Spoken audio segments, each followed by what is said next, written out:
Petit rappel de l'épisode précédent. Le premier État musulman fut l'État médinois, dirigé par Mohammed sallallahu alayhi wa sallam. C'était bien le prophète qui exerçait le rôle de chef à la fois politique, militaire et religieux.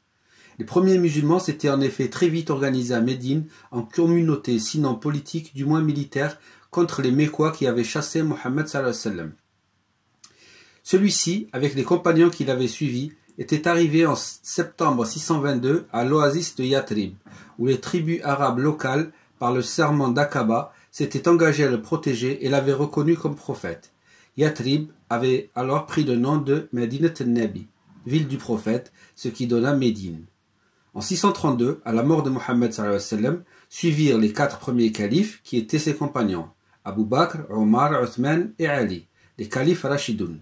Puis les Omeyyades furent chassés en 750 par les Abbassides, du nom de l'oncle du prophète sallallahu alayhi wa sallam, Abbas, jusqu'en 1258, soit 6 siècles d'histoire qui en réalité commença à s'effondrer aux environs de l'an 900, où un califat Omeyyade se crée autour de Cordoue, un califat fatimide au Caire, puis c'est l'arrivée des Turcs Seldjoukides.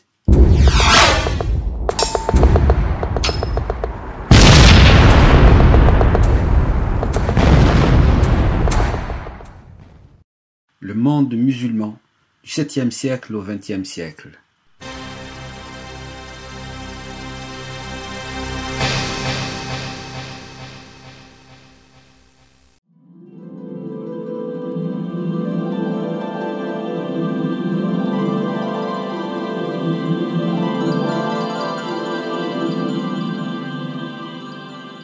La puissance arabe ayant disparu, il ne subsiste plus que son éblouissante civilisation. Dès lors, et malgré la puissance d'un calife abbasside à Bagdad, ce sont les Turcs seldjoukides qui tiennent entre leurs mains le destin du Moyen-Orient, tandis que l'Occident musulman, réduit à l'Afrique du Nord, revient à des dynasties berbères. Le passage des Mongols en Orient aura pour effet la chute de Bagdad, malgré la protection des seldjoukides, la création d'un royaume mongol s'étendant sur la Turquie, l'Iran, l'Irak et le Caucase actuel, avec à sa tête un souverain portant le titre d'Il Khan, et l'extension des frontières de l'islam jusqu'à celle de la Chine par le turco-mongol Tamerlan, 1365-1405. Cependant, si les Arabes ne sont plus rien politiquement et militairement depuis les années 1100,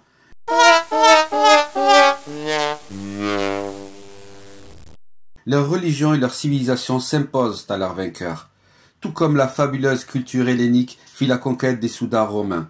Malgré les divisions, les coups de bâton des Berbères, l'acharnement des croisés venus d'Occident, les Seldjoukides et les Mongols, le génie de l'islamisme subsiste, plus riche que jamais en langue arabe, en langue persane et bientôt en langue mongole et en langue turque. Les bénéficiaires en seront les Turcs ottomans, dont l'aventure dans cette région du monde commence en 1300 et qui finiront par dominer à leur tour tous les territoires de l'ancien empire arabe, à l'exception de l'Arabie elle-même, de cette île des Arabes devenue aux yeux des musulmans, comme à ceux des conquérants qui y avaient précédé, la terre sainte de l'islam.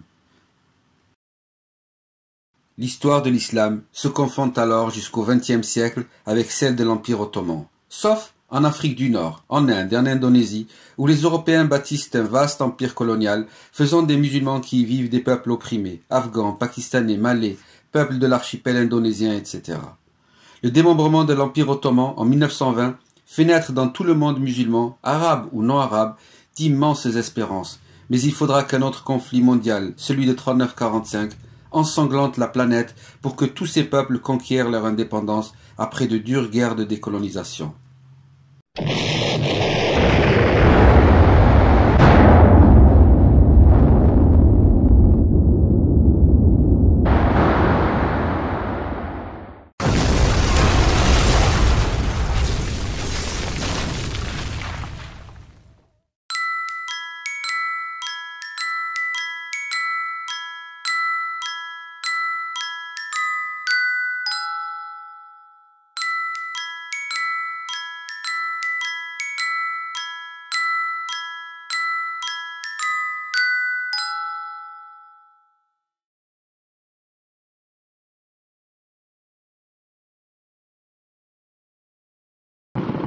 Après le deuxième conflit mondial, ce sont les guerres de décolonisation qui vont permettre à tous les peuples du monde d'acquérir leur indépendance.